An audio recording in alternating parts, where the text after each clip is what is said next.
Welcome to America's Top Rebbetzins. In the merit of this class, may Hashem watch over all the Jewish people and give enormous strength to the IDF soldiers, including Ben Irit, Ben Zahava, Ben Sion Ben Mazal, and Ben Yahu Ben Ethel. Please click on the subscribe button to subscribe to us on the America's Top Rebbetzins YouTube page, or click follow to follow us on your podcasting app so that you are the first to know when an inspiring new episode is posted.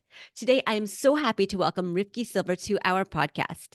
Rivki is co-host of the popular Deep Meaningful Conversations podcast. She is a regular contributor to Family First magazine, and her writing can also be found on many popular Jewish websites. An engaging public speaker, she has spoken for high schools, seminaries, and also for Project Inspire. She holds a degree in music performance, which I personally think is really cool, and she has performed internationally with orchestras, chamber ensembles, and bands.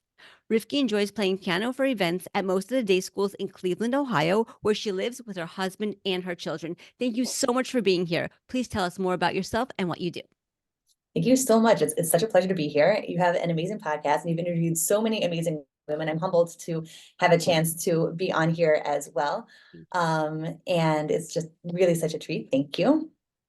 About myself, I think of myself as basically like, another Jewish mommy who's doing a lot of carpools and trying to get dinner on the table that my kids will actually eat, like so many of us. Yes. And then in the time that I'm not busy with that, then I, Baruch Hashem, have a chance to work at jobs that are tremendously fulfilling and inspiring, where I get to like meet so many interesting people and like so many different people from all over through working at Family First, and also through the DMC podcast that I co-host with Alex Fletcher. And those are both very, very fulfilling. And I feel very grateful that I have a chance to do work that is very inspiring, because that's not so common, Yes. And then, yeah, I play a lot of music in town. Well, not so much, but I play not so much these days. I've been much more busy with the writing and the podcast. But I really enjoy playing for siddur plays and chumash plays with these little kinderlach. And it's also very inspiring in its own way to like watch this next generation get a siddur or get a chumash, and like they're the next chain in the Masorah. I get like, I joke to the teachers, I get so emotional. I don't even have kids I don't even have kids in this like performance, and like I'm getting emotional because it really is very beautiful, and it keeps me on my toes musically, because even though the music is not very complicated, it's not like, Schumann or Tchaikovsky or anything, but like small children are very unpredictable. So you have to be very flexible when you're playing, because you really don't know like what they're going to do next. So like you just have to be on your toes. So I appreciate that. This is so very true with little kids. You really never know what they're going to do, and you have to go with the flow. So, Yeah. so true. So I know we're going to have such an interesting podcast. I'm so excited because I know that you are an observant Orthodox Jewish woman, but you didn't grow up that way. You actually converted to Judaism after college. So I also Right. have a friend who converted, and I really have so much respect for her and for you, because you actually chose to be Jewish and to live your life following the teachings of the Torah. And I think that choice is so beautiful. And I can only imagine that your transition to becoming Jewish and to living a Jewish lifestyle must have been an incredible journey. So I was wondering if you can please share your story with us. What was like for you growing up? How did you become interested in Judaism, and what made you decide to actually finally convert to Judaism? Sure. Thank you. It's interesting now that I have the benefit of some distance, and I can look at it kind of in the rearview mirror now, since I've been from for such a long time, almost 20 years. So now I have like that The perspective. perspective. Yeah. Exactly. So I grew up a very like regular Protestant, Midwestern American. Like I had a very I like to say like apple pie childhood. We lived in a nice suburb and went to a very good public school, and I did lots of extracurricular programming with music and drama and art. And my brother played all-American baseball, and he was on like a competitive league when he was little. Like we had a very like American childhood. We were like fairly religious. We went to church every week.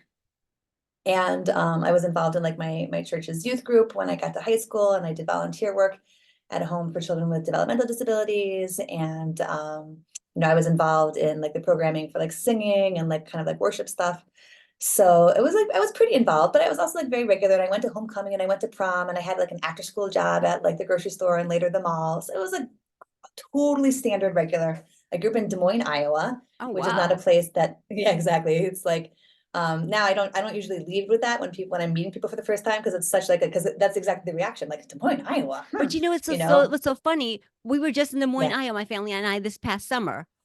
Stop it. Really? Yes, because we're doing a tour of the 50 states, not all at once, but just a bunch at a time. And our stop in Iowa was Des Moines.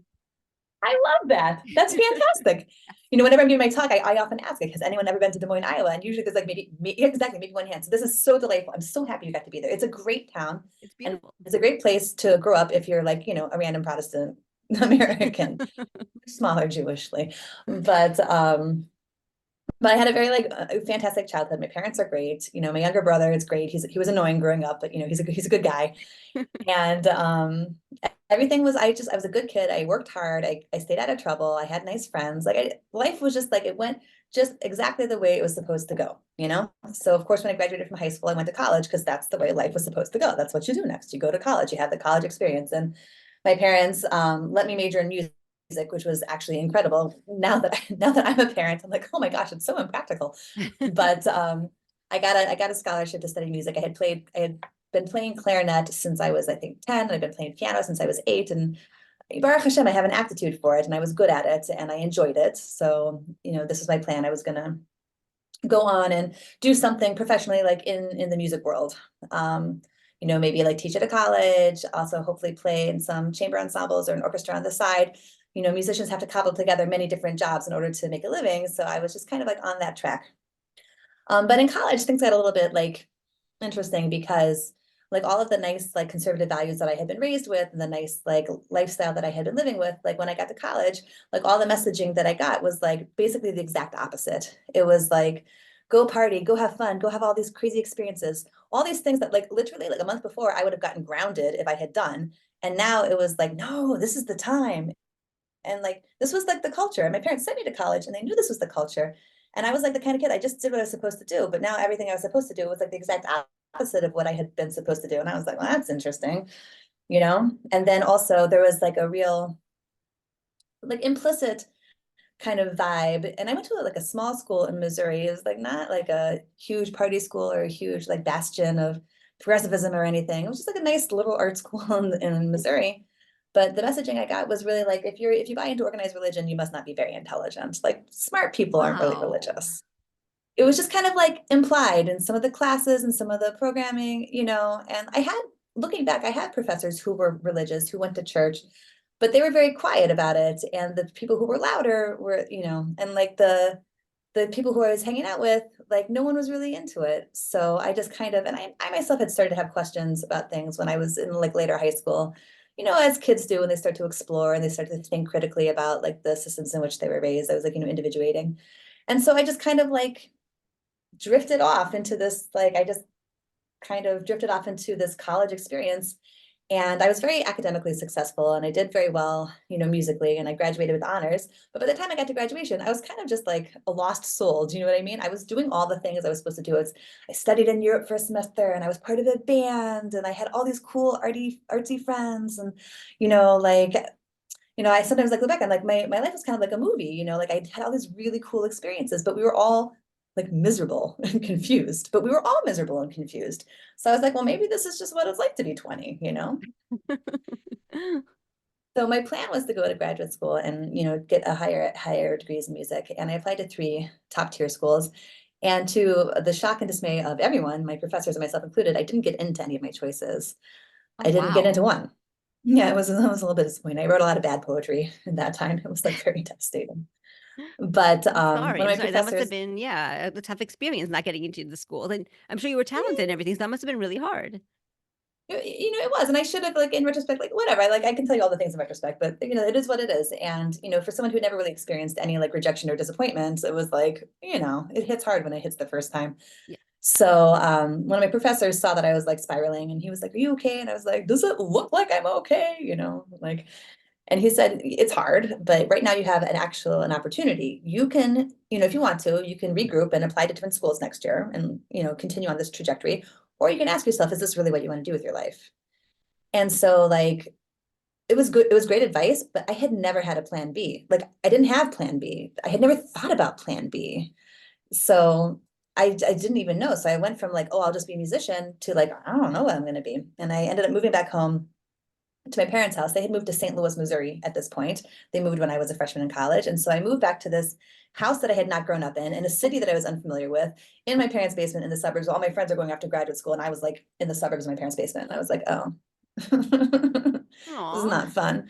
So I moped around for like the summer, and then my dad kept like putting like classified ads like on my dresser, like, here's a job you might apply for, like maybe this one. He was like kind of trying to get me to be a little bit more, productive here. And eventually I was like, yeah, I do need to do something. And so I ended up getting a job in a law firm, and I was like, okay, well, let me just see what this is like. And I acclimated to this new environment. And I got promoted fairly quickly, because it was like, and whatever, I threw myself in, and I did good work. But after a few months, I noticed there was like this repetitiveness to it where, I would go in on Monday and everyone would talk about what they did over the weekend, and they would complain about their bosses, and they would complain about being at work, and eventually they would get around to doing some work. And then like Thursday, they'd start talking about like what they're going to do over the weekend. And then the weekend would come and they would do whatever weekend plans. And then Monday would come, they would complain about it Monday, talk about what they did, gossip about their coworkers, eventually do some work.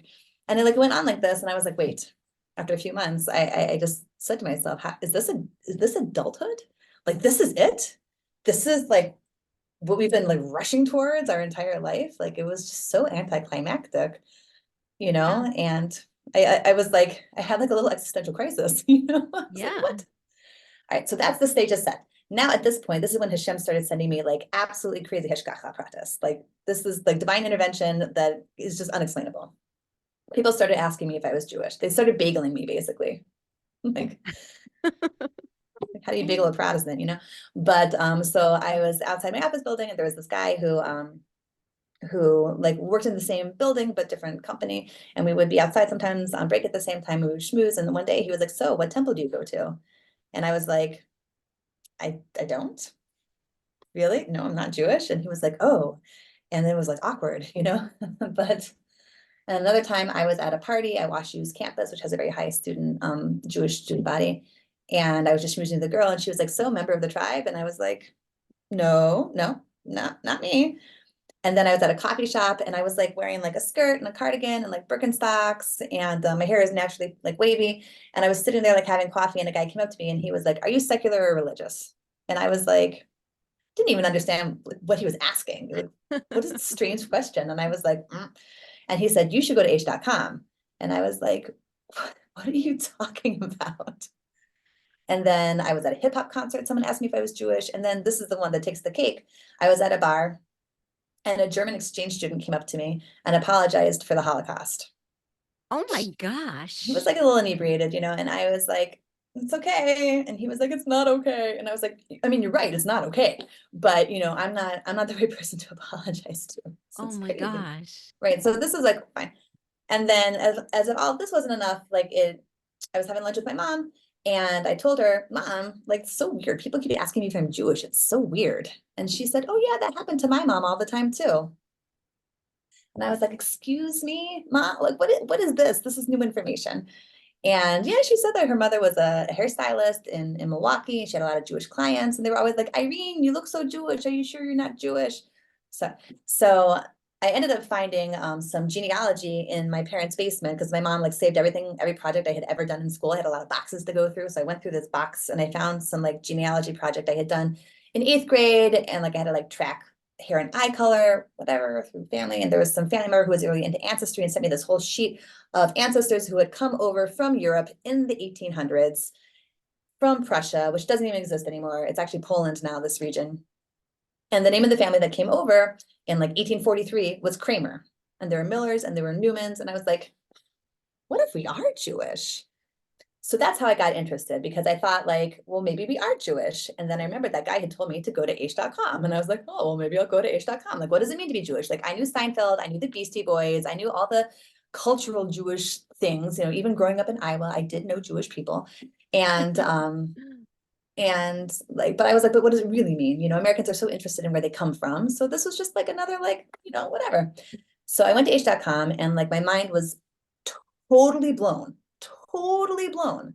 I thought religion is just like, whatever. It's some like thing you do like once a week, like whatever. It's like, opiate of the masses, whatever, like construct, man-made construct, whatever nonsense I had like thought about it.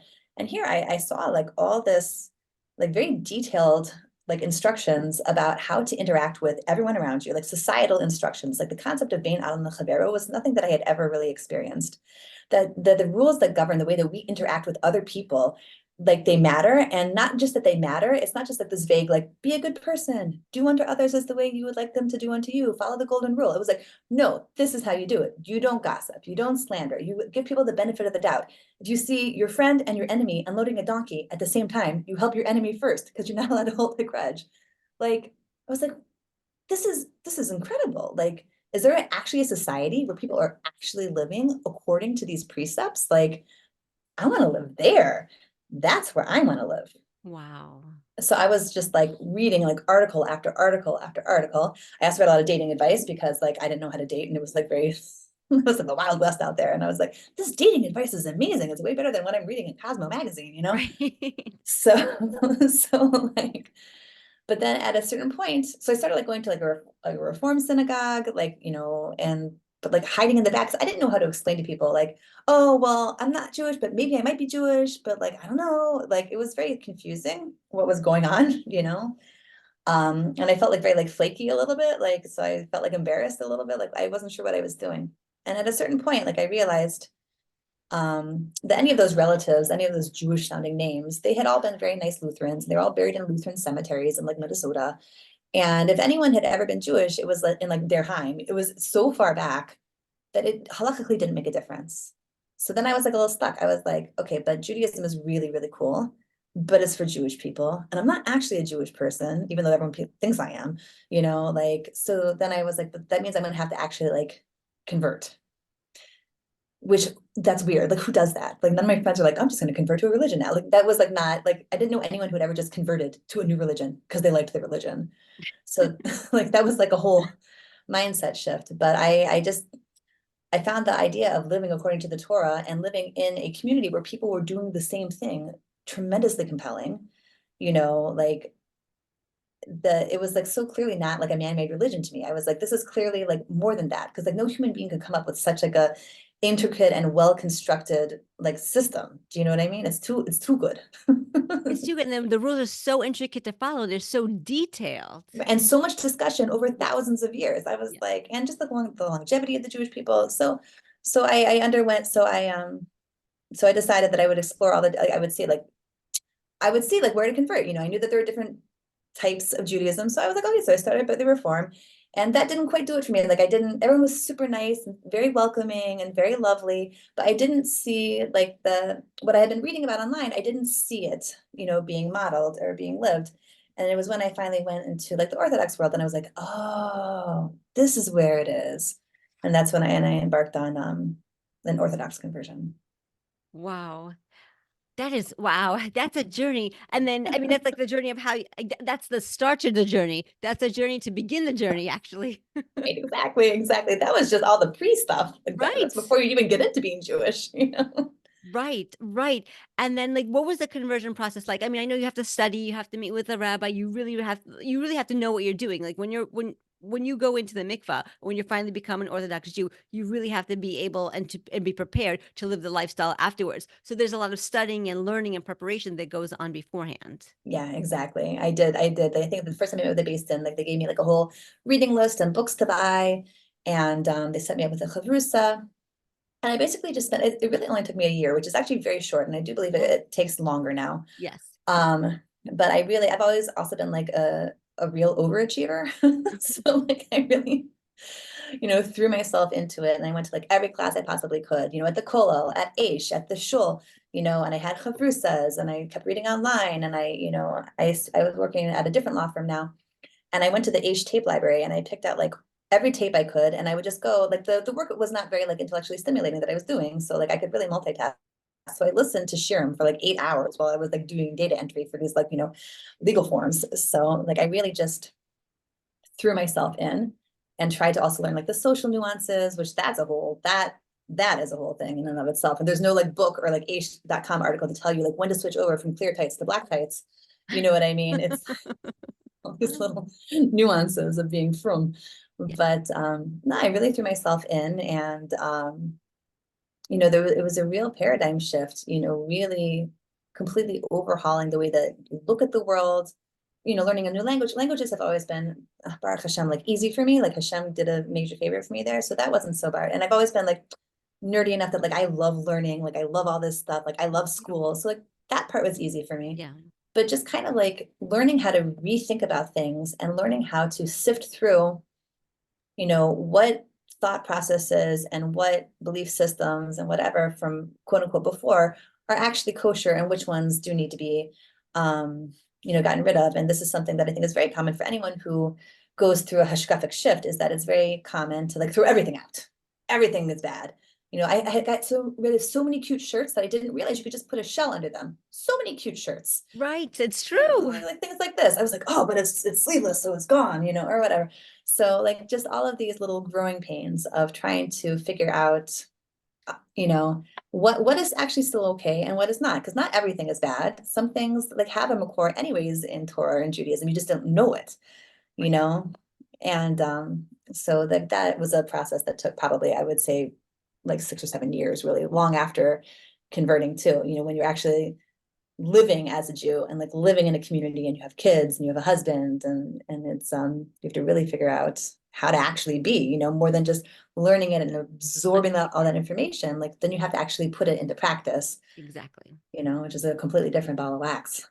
Completely different. Well, that's also what I want to ask you, because you did what you felt was the right thing to do, and you pursued your own personal path in life. First of all, I want to recognize that this is incredibly powerful, because really at a relatively young age, you realize who you wanted to be and the type of life that you wanted to have, and you follow that path, which I think is incredibly amazing.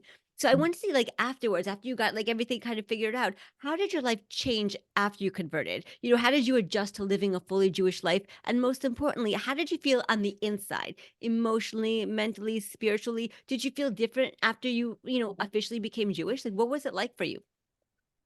Such a good question. I don't know if I like really like felt different, because I had been effectively living like a frum life as much as I could until that point. So like I don't know if like the actual point of mikvah was like so different, but it was nice to know that everything I was doing counted at this point. I was like, ooh, now this bracha counts. But then it also got a little bit like I got a little bit like it was a little nerve-wracking also because then it counts, Right. So Then you don't want to like mess up. you're like, was that really a kazayas that I just ate? Do I really need to make an after bracha? You're like, oh, I want to carry around like a food skill with me all the time just to know if it's kazayas.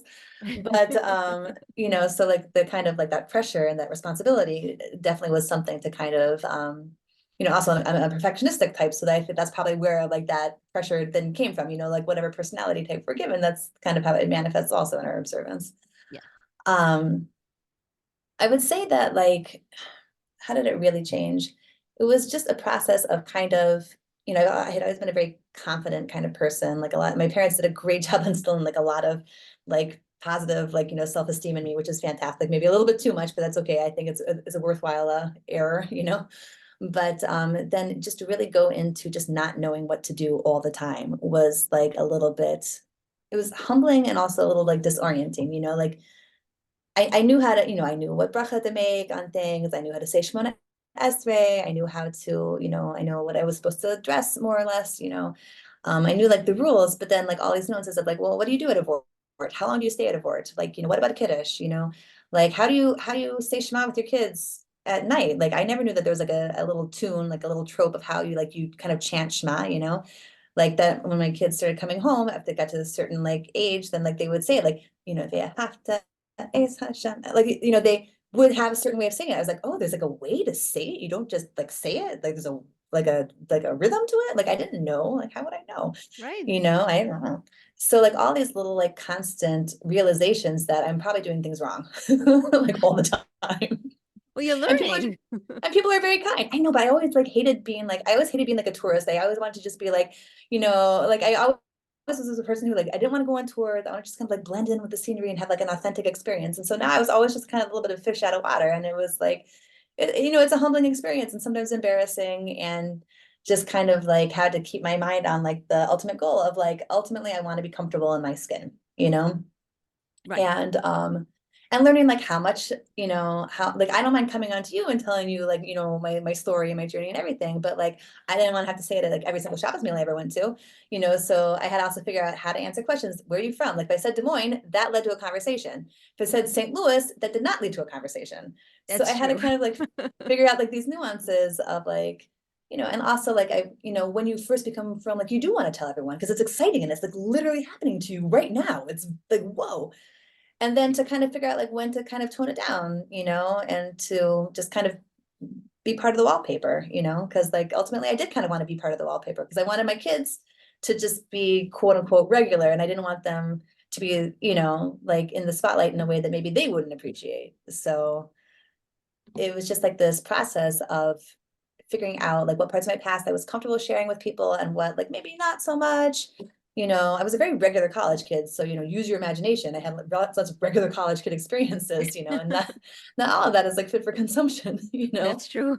and like learning about like the concept of tznius, like not just in dress, but like in speech, and learning so many things, so many like all these nuances. So that for me was like really the biggest thing, was like really not just like the book smarts of how to be Jewish, but like just like that internalization of like what does it mean to really like feel Jewish? What does it mean to like feel busha? What does it mean to feel, like pride in being Jewish? Like, what does it mean to feel and this is maybe something I don't know if Ba'al Teshuvas also feel this way, but maybe also other Gerim feel this way of just like kind of feeling like you're play acting, like you're like pretending a little bit. It's like the ultimate cultural appropriation. Like, you know what I mean? It's Yes. like, and like every time I would use like a Yiddish word or a yeshivish word, I would be like, are people thinking it's weird that I'm using it because I didn't grow up this way? Like now I don't care. Now but like, At I would first. call my kids like Zeeskite because I just thought it was a very sweet thing to say. I'm not gonna call them pumpkin, like which is also cute. And if you call your kids pumpkin, that's totally fine too. Like, but like we live in a yeshivish community and whatever. I like being part of the scenery. So and there was a friend of mine who was like, you always call your kids Zscout. I was like, yeah, why shouldn't I? Is there like a ban? Like I'm allowed to? Like there's words I'm allowed to use and not allowed to use? Like because of my background? I don't think so.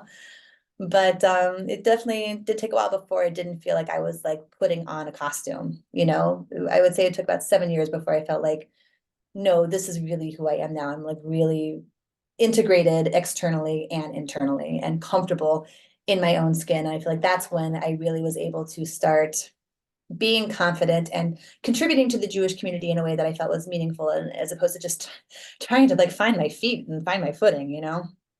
Right. And I love that you said that. Like it wasn't instant. Instantaneously, you were part of the wallpaper. It took 7 years. It's time. It's time for Yeah, you to put what you learned on paper into play, into real life, and to live it, to live your Jewish life fully. And that takes time to really integrate that, to be part of society, to interact with people. And like you said, to call your kids Zskite. Zskite is like sweetie, but yeah, it's the yeah. Yiddish version of sweetie. And it's so beautiful. And now it just comes automatically to you. I'm sure you just call them Zskite and you don't have to think about it. Exactly, exactly. It's like not, there's no thought, there's like Yes. there's no pause, there's no cognitive dissonance anymore. But for a Right, while there because was. right now you're one with the religion. You blended in and you're one. You're part of the tribe now. Yeah, Yes. exactly. But now I have to ask the $1 million question here. How did your family react when they realized that you weren't actually kidding and that you were really, really Right, converting to Judaism? Because they still weren't Jewish. You had converted, but they were still Protestant. right. So here is, for your parents, here's their daughter, for your siblings, here's, the sister, like converting to a different religion, really, honestly, to a different lifestyle. Because you weren't just converting religions, you were really converting lifestyles. You were really, really changing. So how did your family react to all this? Yeah, I mean that is a question I get a lot, and I'm very fortunate because my family is actually incredibly open and supportive, which is fantastic. At first, they 100% thought it was a phase. Like, listen, look, I had just gotten Yes. rejected from graduate school, and I was a little bit, unmoored, and oh, okay, this is what she's doing now. Fine, I'm sure she'll sort it out.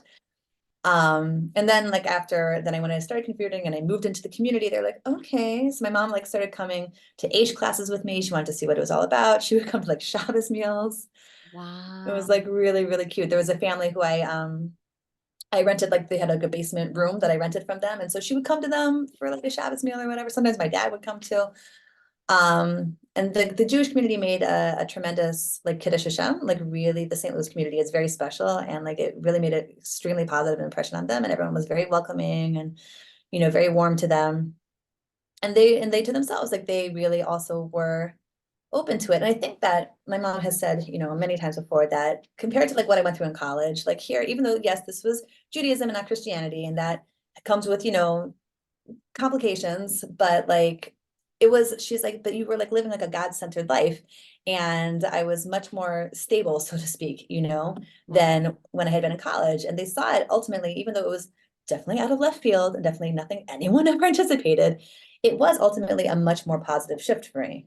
So, and they loved like the family-centered values and the concept of Shabbos and the wholesomeness of the community and the way the community looks out for each other and like really supports each other. They say always it's like a throwback. Like people, it's like not like that anymore in many places and in most places in America. Right. But you have like a community that really supports you. That's what they say, so they don't have to worry about me. They know I'm going to be taken care of, 100%.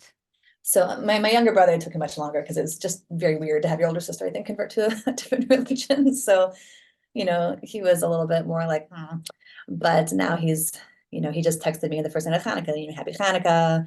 And it's very sweet. So um in general, like I think after they knew it wasn't a phase, but I don't know if they like really realized how much of an out of it phase it was. But after I converted, I went to Israel for a year and I studied at Neve Yerushalayim, Baruch Hashem, tremendous experience. And I came home ostensibly for the summer. I was going to go back and do like Shana Bet, do the Shalhevet program. And then I was like, going to live in Israel for the rest of my life. That was my plan.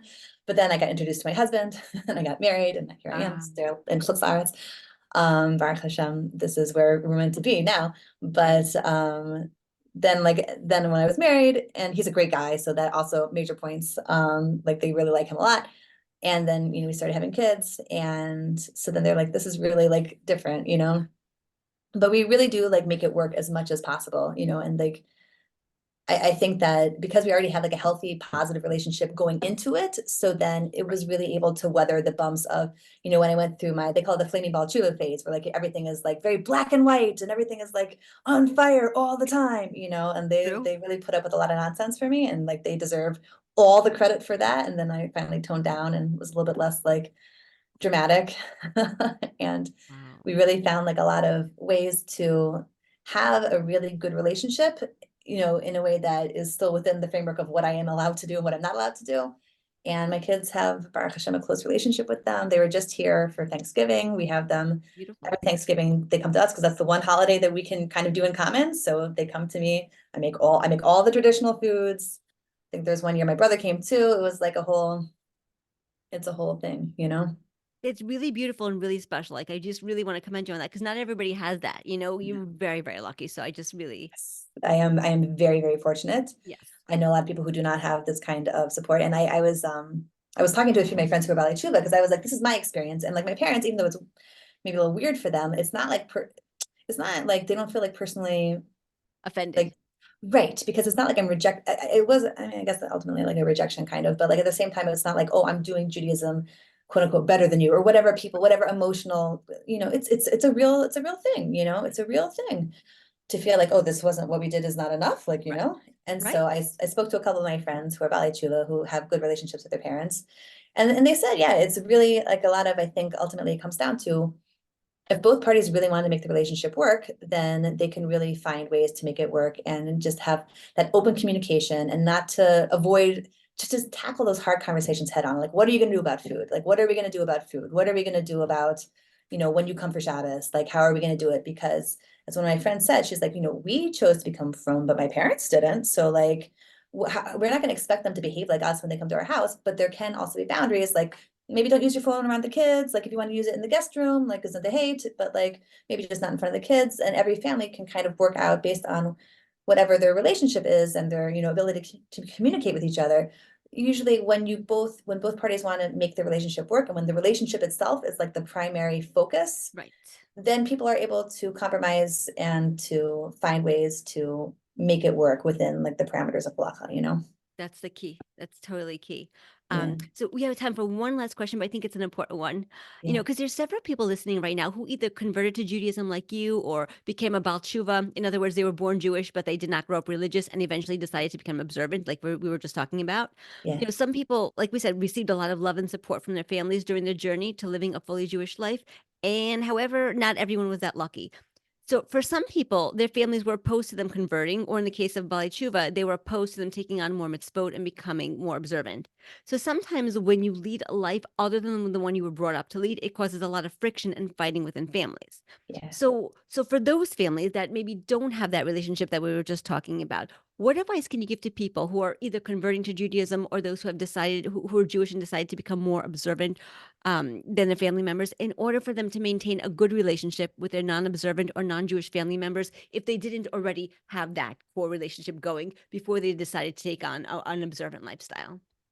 Yeah, that's a great question. And like, and if, for anyone who's in that situation, like my heart goes out to you. It's really not easy. And I also want to preface it that like there's plenty of FFB families where everyone in the family are born Orthodox and are Orthodox, and they also have hard, complicated relationships, and they also don't have good relationships. 100%. So like I feel like relationships are complicated in general. Yeah.